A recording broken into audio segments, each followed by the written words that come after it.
Olá, boa noite. Boa noite, seja bem-vindo ao Rede TV News.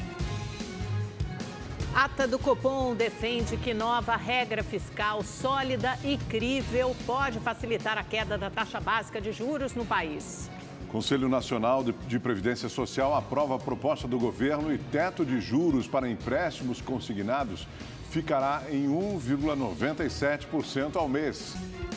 Chuvas intensas e seca prolongada. Fenômenos naturais fizeram mais de 1.500 cidades brasileiras decretarem situação de emergência. No Rio Grande do Sul, 77% dos municípios estão em alerta devido à seca. Já nas regiões Norte e Nordeste, os temporais deixam rastro de destruição. Depois dos estragos causados pelas fortes tempestades, a cidade de Milhã, no interior do Ceará, decretou estado de emergência e de calamidade pública. Os 190 milímetros de água entre domingo e segunda-feira foram suficientes para deixar 2.000 pessoas desabrigadas. 14 cidades cearenses entraram em situação de emergência devido às chuvas de março. 8 rodovias têm bloqueios totais ou parciais. A prioridade, especialmente, é ajudar as famílias que, nesse momento, sofrem, correm risco, perderam patrimônio, alguns até perderam entes queridos. E nós temos que ajudar especialmente as pessoas. O patrimônio a gente vem em seguida. O Acre também sofre com as fortes chuvas. Na capital Rio Branco, mais de 40.000 pessoas foram afetadas pela cheia no Rio Acre. Outras 2.800 estão desabrigadas ou desalojadas. Nós não temos previsão de melhora de cenário para os próximos dias. O rio continua aumentando o seu nível a cada 3 horas. E é lógico que quando o rio retrair suas águas, como retraiu dos igarapés, nós vamos ainda ficar com esse estabelecimento e cuidando dessas famílias onde elas estão nos abrigos. Ao todo, no Brasil, pouco mais de 1.500 cidades decretaram situação de emergência por causa das chuvas. Segundo dados do governo federal, em alguns municípios das regiões Nordeste e Norte, a emergência é pelo oposto, a estiagem. No Ceará, Pedra Branca, Monsenhor Tabosa e Choró vão receber recursos para aluguel de carros-pipa por causa do longo período sem chuvas. De acordo com a Defesa Civil Nacional, em Pernambuco, 11 cidades estão em situação de emergência por causa da seca. E o Brasil ultrapassou hoje a marca de 700 mil mortes por Covid-19, segundo o Ministério da Saúde.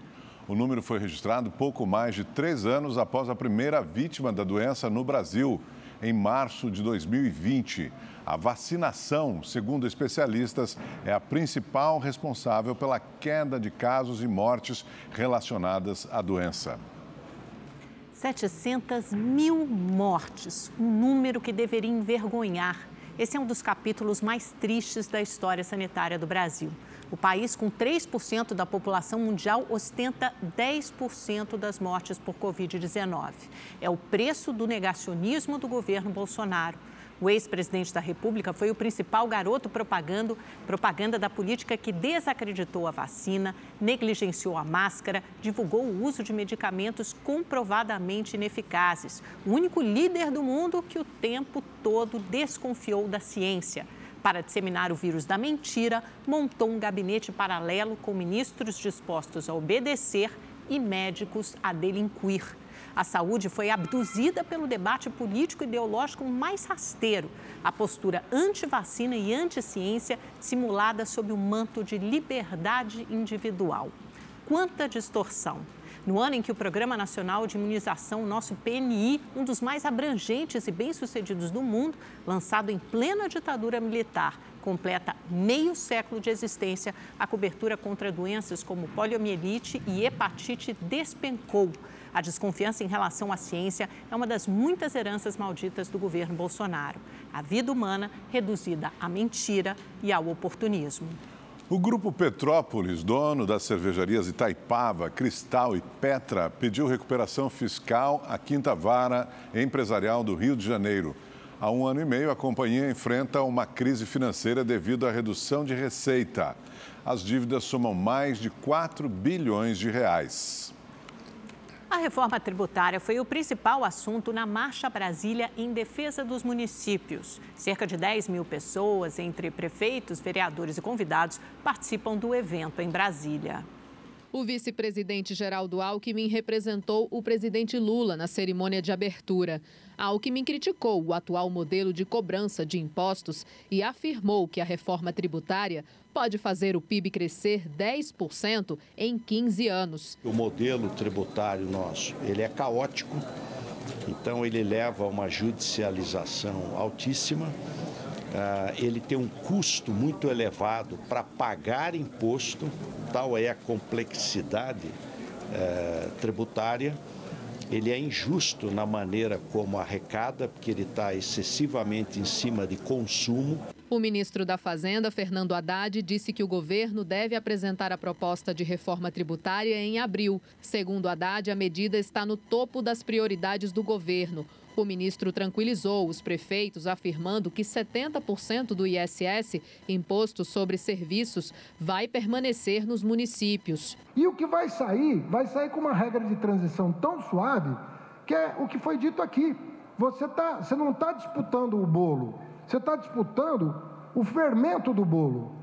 O que vai crescer é que você vai distribuir de maneira mais justa. O grupo técnico do governo, que discute a proposta de reforma tributária, espera aprovar a parte sobre consumo ainda neste semestre. O executivo deve mexer, a princípio, apenas nos tributos indiretos, para juntar as arrecadações federais, estaduais e municipais em um único imposto com valor agregado. A ministra do Planejamento, Simone Tebet, também participou do evento e disse que a PEC desonera a indústria e cria condições para gerar empregos e trazer desenvolvimento ao país. Como o município pode ter medo da reforma tributária se 3.100 municípios brasileiros só arrecadam menos de R$100 por habitante por ano? Esta reforma tributária é, como diz na minha terra, meu querido Mato Grosso do Sul, é a salvação da lavoura.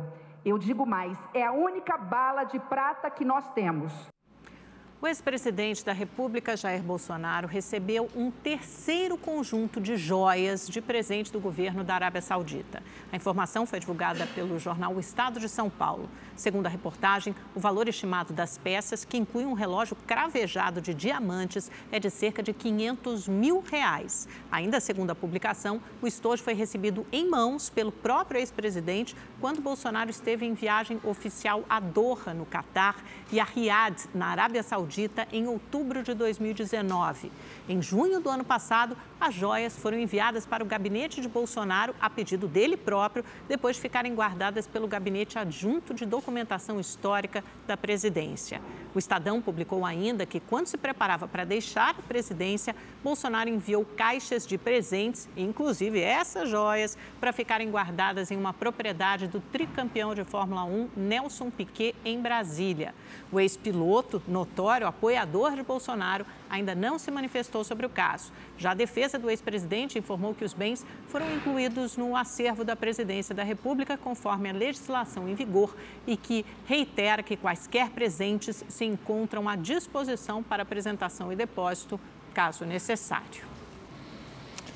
Aqui no Brasil, o Ministério Público de São Paulo pediu a internação do adolescente de 13 anos que matou a facadas uma professora durante o ataque a uma escola na zona sul de São Paulo ontem. Ao vivo, a repórter Joyce Marfezoli traz as informações para a gente. Boa noite, Joyce. O que diz esse pedido do Ministério Público? Oi, Augusto, boa noite a você, Amanda, boa noite a todos que acompanham o Rede TV News.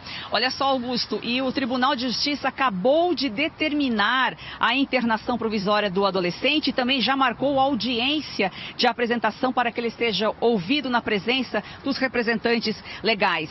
No pedido, o Ministério Público alega que todos os alunos e funcionários correram risco no momento do ataque. Todos que estavam na escola naquele momento correram risco e que as consequências só não tomaram maiores proporções porque ele foi detido, ele foi impedido de prosseguir. E o Ministério Público também pede que ele passe por uma avaliação psiquiátrica. Os pedidos foram julgados, foram analisados, foram decididos aí, determinados pelo Tribunal de Justiça de São Paulo. Ele aguarda, ele continua prendido na Fundação Casa.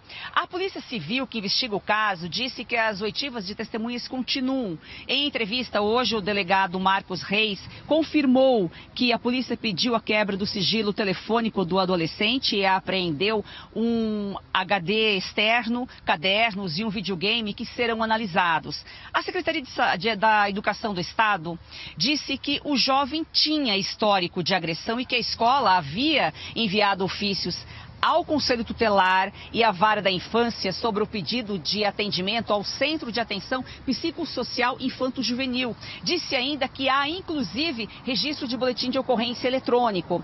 Ontem, no dia do ataque, estava agendada uma reunião entre a diretora e o estudante para falar sobre uma briga com um colega na semana passada. Na discussão, ele teria feito ofensas racistas ao colega. A professora Ana da Rosa, vítima do ataque, recebeu alta hoje, depois de passar por uma cirurgia no Hospital das Clínicas. Mais cedo, alunos, colegas de trabalho e familiares se despediram da professora morta durante o ataque, como mostra a reportagem de Giovanni César. O corpo de Elizabeth Tenreiro, de 71 anos, foi velado no cemitério do Araçá, na região central da capital paulista. Além da família, ex-alunos e professores acompanharam o sepultamento e lembraram da professora sensível e que amava o que fazia. Assim que se aposentou, resolveu dar aula, por gostar do que faz, por querer transmitir esse conhecimento, por querer estar perto de alunos e dos jovens, né? Eu tenho certeza que ela fez o que ama e até o último dia de vida dela, e ela vai ser uma pessoa que nunca vai ser esquecida por qualquer pessoa que já passou pela vida dela. Fica a lembrança, saudade, amor, né? Ela era uma pessoa muito especial. A professora de Educação Física, Cíntia Barbosa, que imobilizou o agressor e impediu uma tragédia ainda maior, se despediu da colega.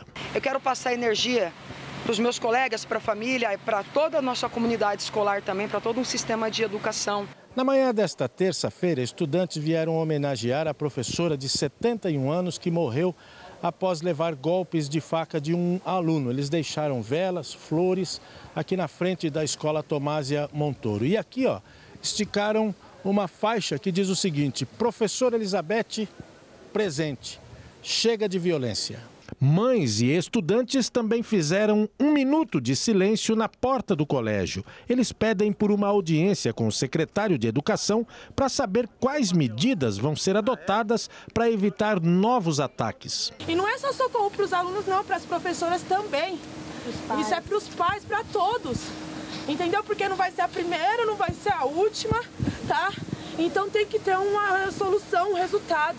Thaís é mãe de uma menina de 11 anos, estudante da escola. Ela conta que a filha está em estado de choque e não sabe como será a volta às aulas. Ela está bem triste, ela está bem abalada desde ontem. Ela não dormiu bem à noite, né, acordando de hora em hora, preocupada. Ela já estava bem ansiosa para vir para a escola hoje. Rita foi uma das professoras atacadas e precisou levar 30 pontos no braço. Durante a despedida da colega, ela disse que não sabe se terá forças para voltar à sala de aula. Hoje eu digo para você que eu não consigo voltar. Não consigo voltar. Mas eu não sei se uma semana é o suficiente para a gente recuperar algo trágico. Uma pesquisa da Universidade Federal de Campinas, no interior de São Paulo, revelou que em menos de um ano foram registrados 10 ataques em escolas do país. Todos praticados por alunos ou ex-alunos das instituições. Pois é, os especialistas são unânimes em afirmar que é necessário um diálogo franco e aberto entre professores, pais, estudantes e psicólogos para evitar que essas tragédias se repitam. Violência, medo e a repetição. De 2002 para cá, foram registrados 22 ataques em escolas do país cometidos por alunos e ex-alunos. O levantamento, feito por pesquisadoras da Unicamp, busca entender o comportamento dos agressores.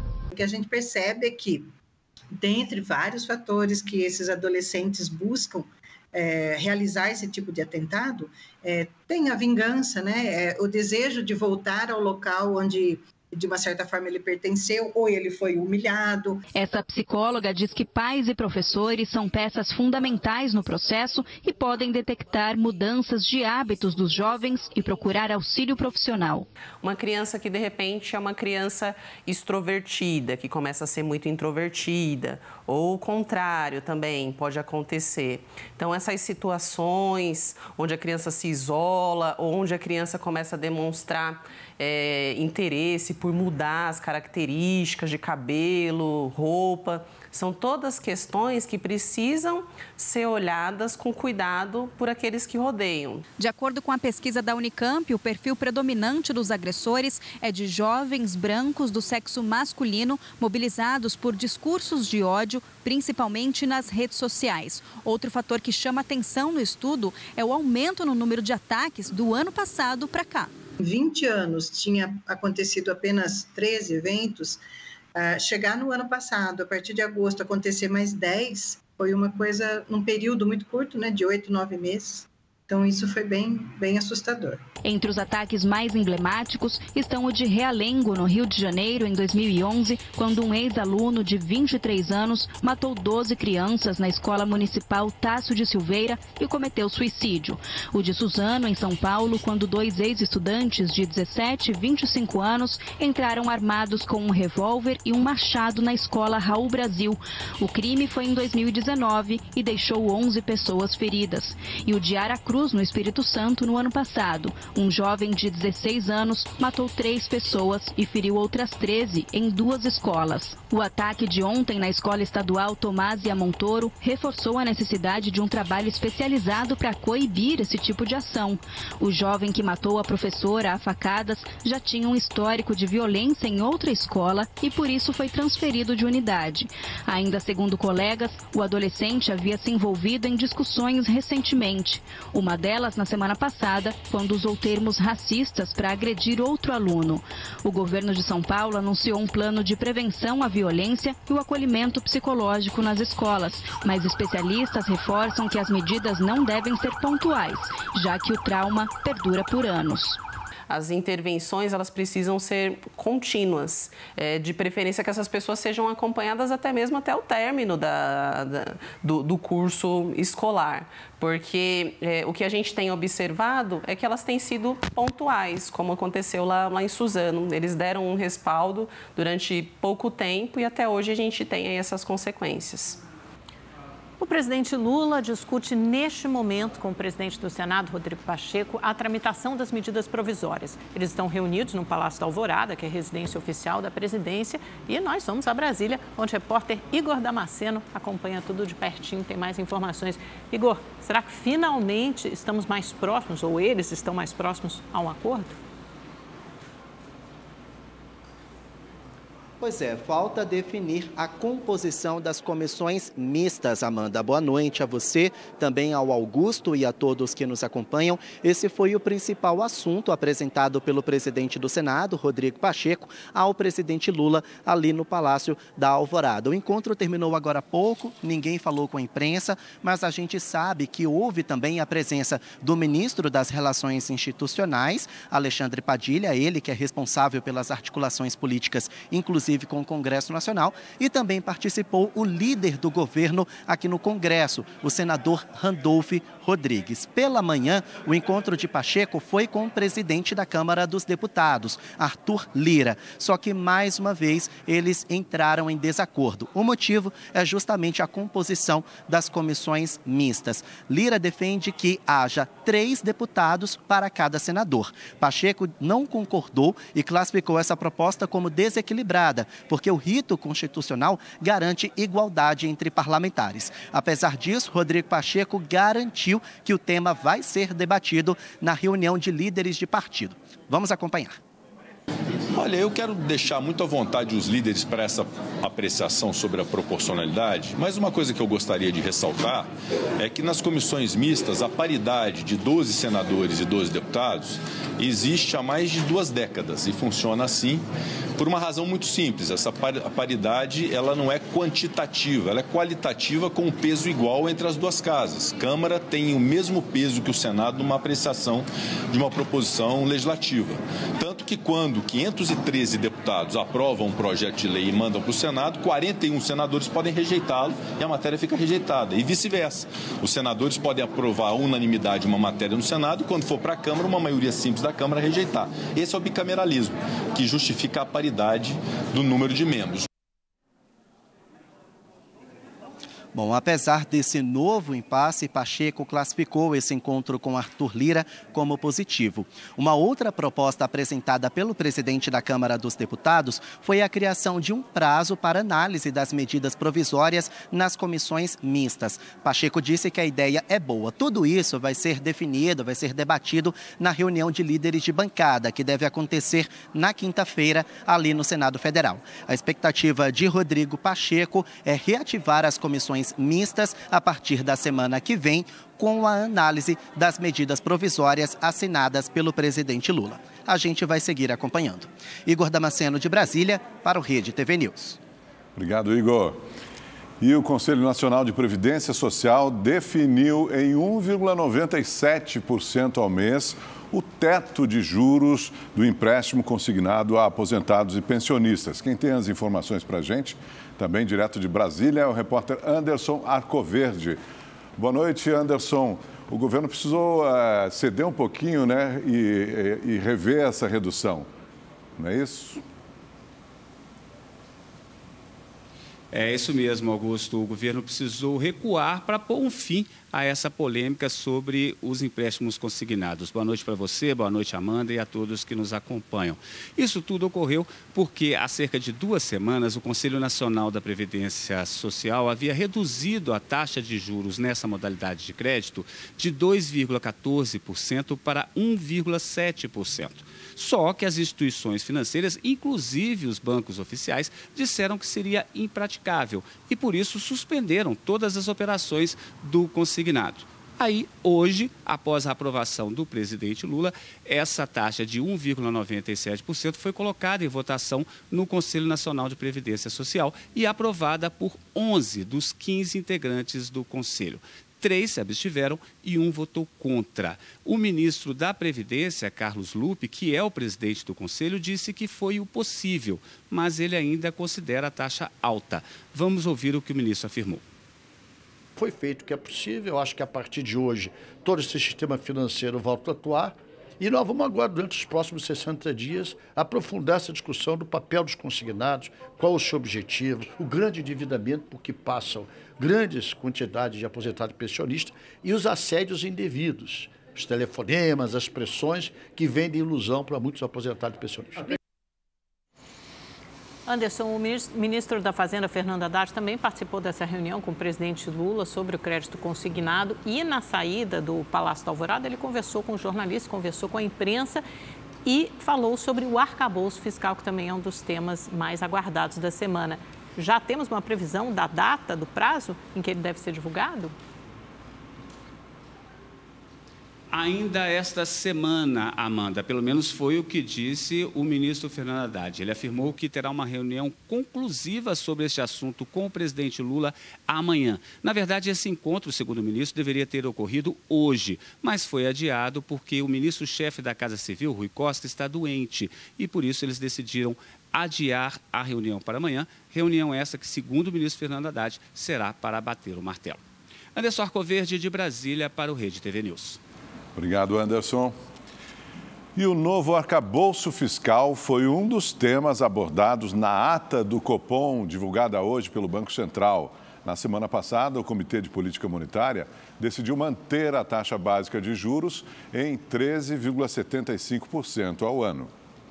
Em um aceno ao Ministério da Fazenda, depois do comunicado de manutenção da taxa Selic em 13,75% ao ano, o Banco Central divulgou hoje uma lista completa de argumentos que embasaram a decisão. O Copom avaliou que uma nova regra fiscal, sólida e crível, pode facilitar a queda da taxa básica de juros no país. O arcabouço fiscal que está sendo elaborado pelo governo Lula é uma nova regra para limitar os gastos públicos federais, que, se aprovado pelo Congresso, deverá substituir o atual teto de gastos. A ideia é de se criar um mecanismo que permita ao governo fazer investimentos em áreas estratégicas sem gerar um descontrole nas contas públicas. Na ata do Copom, o Banco Central diz que essa nova regra para o gasto público pode levar a um processo mais benigno de combate à inflação, ajudando a melhorar a situação de fatores como as expectativas de alta nos preços, as incertezas sobre a economia e a percepção de segurança do investidor estrangeiro no Brasil. O Banco Central, sem dúvida nenhuma, emitiu uma ata muito didática e nessa ata ele coloca o ponto de que é importante buscarmos a coordenação entre a política fiscal e a política monetária. Essa coordenação é muito positiva e ajudaria o Brasil a conduzir um cenário de menores taxas de inflação com menor taxa de sacrifício, que é a taxa de juros muito elevada. A taxa de juros no Brasil está excessivamente alta, porque ela está muito acima da inflação, é a taxa de juros real do mundo, mais alta do mundo, quer dizer, descontada a inflação, é a taxa de juros real mais alta. E a inflação não está num processo de aceleração tão significativo a ponto de precisar uma taxa de juros, de requerer uma taxa de juros tão alta. O Banco Central também sinalizou ao governo a preocupação com a meta de inflação, considerada alta pelo governo Lula. Para o Banco Central, a credibilidade nas metas pode fazer com que a inflação caia mais rapidamente. Para este ano, o centro da meta está em 3,25%, com um teto de 4,75%. O Brasil é um país com histórico de inflação. E a inflação ela é importante, ela é um problema não somente do curto prazo, corrente, como as expectativas inflacionárias. Quanto mais a gente tem expectativa inflacionária, mais a gente tenta retroalimentar as taxas de inflação no Brasil. O que eu quero dizer com isso? É que o Brasil precisa não somente controlar a inflação atual, como ele precisa estar de olho também no futuro das taxas de inflação. Para o ministro da Fazenda, Fernando Haddad, a ata do Copom está alinhada com as perspectivas econômicas para os próximos meses. O ministro também disse que o governo busca harmonia entre a política fiscal e monetária. A ata, com mais tempo de preparação, veio com termos, eu diria, mais condizentes com as perspectivas futuras, de harmonização da política fiscal com a política monetária, que é o nosso desejo desde sempre. A gente fazer a parte que nos cabe, que é uma série de pessoas, de empresas que não pagam seus tributos, que evadem, que sonegam. Então, nós estamos fazendo um trabalho de combate forte à sonegação, revendo algumas desonerações que, do nosso ponto de vista, não se justificam mais, sem tirar o pobre do orçamento. E vamos conversar então sobre esse assunto aqui com o nosso comentarista de política, Kennedy Alencar, que hoje está aqui com a gente ao vivo. Obrigado pela sua presença aqui, Kennedy. É possível dizer, a gente pode já afirmar que houve uma afinação entre o Banco Central e o Ministério da Fazenda? Boa noite, Augusto. Boa noite para você. Prazer estar aqui com você. Boa noite, Amanda. Boa noite. Bom ver vocês dois aqui no jornal.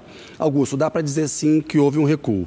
A gente vê uma mudança de tom clara, tanto do Haddad como também do Banco Central, Mais do Haddad, porque na semana passada, quando saiu a decisão sobre os juros, o Haddad, que tem a posição mais moderada no governo, que tem tentado nesse debate sobre os juros colocar panos quentes, ele cobrou. O Copom disse que era preocupante aquele movimento de manter a taxa de juros em 13,75% ao ano, que é a taxa básica da economia. Agora o Haddad dá uma mudança no tom dele. Vem a ata do Banco Central e ele diz, olha, ela está em linha. Da parte do Banco Central também, há uma tentativa de acomodar um pouco as tensões. E nos últimos dias houve um grupo de ministros ali, sobretudo o Haddad, o Padilha, o próprio Paulo Pimenta, argumentando que o presidente Lula tem que mudar o tom em relação a esse debate sobre os juros. O governo acha que Lula está certo. O Haddad tem uma crítica ao patamar da taxa de juros. A gente tem uma meta de inflação que não é cumprida, portanto, e ela demanda, por ser mais baixa do que o Banco Central está conseguindo cumprir, uma política monetária dura. Mas não seria o melhor caminho para conseguir levar a uma queda dos juros. Portanto, a gente tem hoje um recuo tanto da Fazenda quanto do Banco Central, e uma operação ali para tentar tirar o Lula de alguns debates, para ele comprar algumas brigas e deixar de comprar outras. Ele andou falando muita coisa nas últimas semanas, Augusto e Amanda. Acho que ele abriu muitas frentes de batalha, né, Kennedy? Agora, em falar outra frente de batalha, mas aí não tem a ver exatamente com Lula, a guerra das MPs. O que está por trás dessa queda de braço, dessa disputa entre Arthur Lira e Rodrigo Pacheco? Você está coberta de razão, é uma frente de batalha que não tem nada a ver com Lula, mas ele pode ser o maior prejudicado. Né? A gente sabe que as medidas provisórias, elas têm um prazo de validade de 120 dias. Como foram editadas em janeiro e fevereiro, ainda tem tempo, Amanda, para chegar num acordo. Acontece que, se não se chegar a um acordo, uma medida provisória pode caducar. E isso tem efeitos terríveis, tanto na política quanto na economia. Qual que é o balanço dessa história até agora? O Arthur Lira está errado. O Rodrigo Pacheco está certo e o Lula está com um abacaxi na mão, tentando descascar esse abacaxi e resolver o problema. Tanto está reunido agora com o presidente do Congresso, o presidente do Senado, o Rodrigo Pacheco. Por que o Pacheco está certo? Porque o nosso sistema, como ele explicou, é bicameral. Você tem Câmara e Senado e é um sistema de freios e contrapesos. Ou seja, o peso que o Senado tem na discussão de qualquer proposta legislativa é o mesmo da Câmara. O Lira aproveitou a pandemia, que justificava que essas comissões mistas não tivessem ali uma reunião presencial, propôs dividir para deputado e para senador, e ele quer manter esse poder agora. Agora, é injusto com o Senado. O Pacheco está certo. E tem um outro fator aí, Amanda e Augusto, que é o seguinte: o Supremo está de olho nessa história. O Lira diz que é assunto interno à corporis, assunto do Supremo, mas quando chega na atribuição de um poder, o Supremo pode fazer uma intervenção dessa forma. E eu creio que, se o Supremo fizer, vai ser para equilibrar o jogo entre o Senado, que representa as 27 unidades da Federação, e a Câmara, que representa a população de um modo proporcional. Portanto, é isso. Lira sem razão, Pacheco com razão e Lula com abacaxi. Perfeito a sua análise. Obrigado, Kennedy. Valeu, boa noite para você. Boa noite. Rede TV News fica por aqui. Boa noite. Obrigado pela sua audiência. Uma ótima noite para você.